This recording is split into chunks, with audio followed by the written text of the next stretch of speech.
नरेंद्र मोदी जी ये निरा परिकल्पना आपण मैंने जानी थे आगु अगस्ट 15 जनवरी 26 रे स्कूल कॉलेज रे तिरंगा पताका पाखे सम्मान जनायापाई देश मातृका सम्मान दवापाई स्कूल कॉलेज पिला इनवल्व कराउथला सारा भारत वर्षर लोक 140 कोटी लोक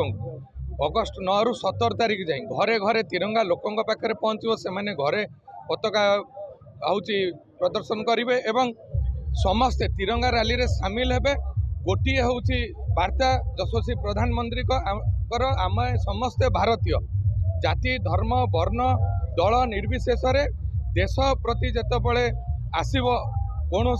शत्रु देश बा बाह्य शत्रुर आड़ आखिरे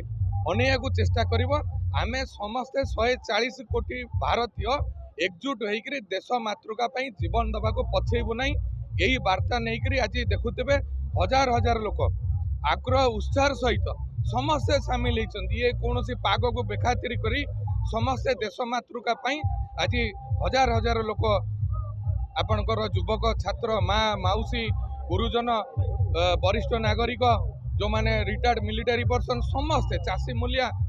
समस्ते आज सामिल होती आज आमर जगतसिंहपुर निर्वाचन मंडली स्तरीय हूँ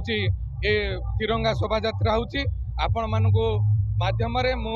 सारा भारतवासी पाखे ऋणी जे आम समस्ते देश मातृका जागृत अच्छु।